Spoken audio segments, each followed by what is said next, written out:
Have you ever stopped to think about this? Just four countries, four, hold a massive chunk of the world's land, its population, and yeah, its economy. It's a crazy concentration of power, and today we're going to dig into who they are and what that really means. So, let's meet our four titans: India, China, the United States, and Russia. And as we're about to see, these aren't just names on a map. No, they represent totally different ways of doing things, different philosophies, and very different ideas about the future. I mean, just look at the money. It's pretty stark, right? These four nations, together, they command over half of the entire world's economic output. That is some serious financial muscle, and it's the foundation for all their influence on the world stage. But that brings up a huge question, doesn't it? Is power just about having big numbers on a balance sheet, or is there more to it? To really get that, we need to break it down piece by piece. Okay, to understand what makes a country powerful, you have to start with the absolute fundamentals. We're talking about the ground beneath their feet and the people who call it home. So let's talk sheer size. Russia is just, wow, it's in a league of its own at 17.1 million square kilometers. The country is so huge, it literally covers 11 time zones. Then you've got the US and China, almost neck and neck, and India, the smallest of this particular group. But, and this is a huge but, here's the catch with Russia. A massive part of that land is frozen tundra. It's incredibly difficult to build on, farm on, or really use for much of anything.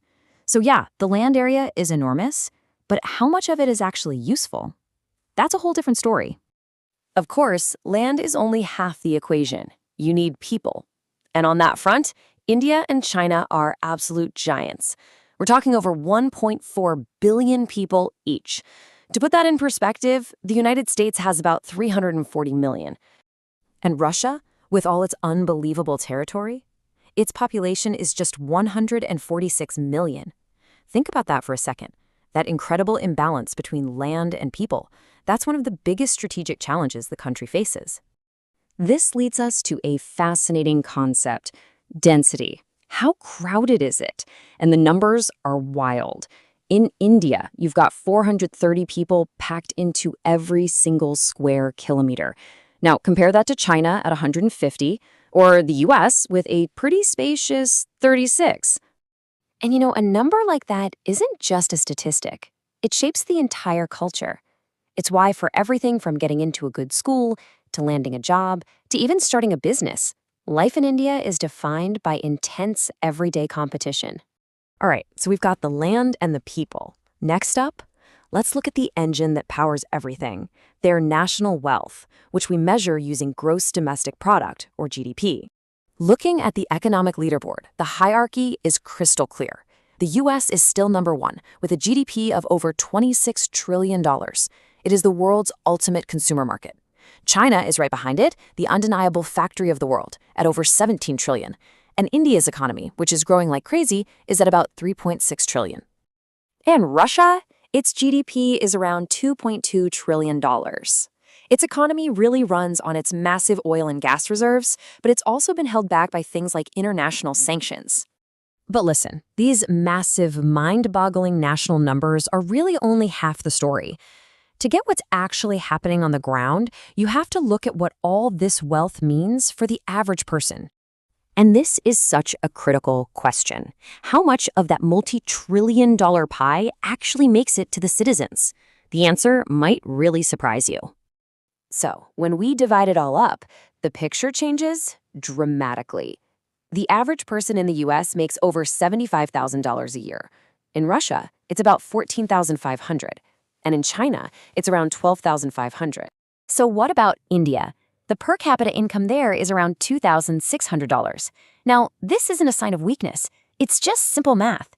You take a massive economy and divide it by 1.4 times billion people, well, the individual slices are naturally going to be smaller. Okay, we've looked at land, people, national wealth, and individual wealth. Now it's time to pull all these different threads together for the final verdict. What is the true source of power for each of these titans?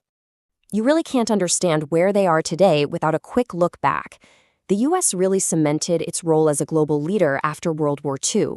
For China, the Big Bang was in 1978, when its economic reforms kicked off its incredible rise. India's big moment came in 1991 when it opened up its economy. And Russia, well, in many ways, it's still rebuilding and redefining itself since the Soviet Union fell. So this brings us to the most important point of all. Each titan has a unique superpower. For Russia, it's the pure strategic advantage of its unmatched landmass. For the US, it's just the awesome power of its wealth. China's secret sauce is the incredible efficiency of its top-down centralized planning. In India, its greatest strength is its future, that massive young population that's going to be driving growth for decades. And all of this leaves us with the ultimate question. In this century, which kind of power is going to matter the most? Is it land? Is it money? Is it control? Or is it a human potential? The answer to that is going to define all of our futures, and trust me, the race to find out has already begun.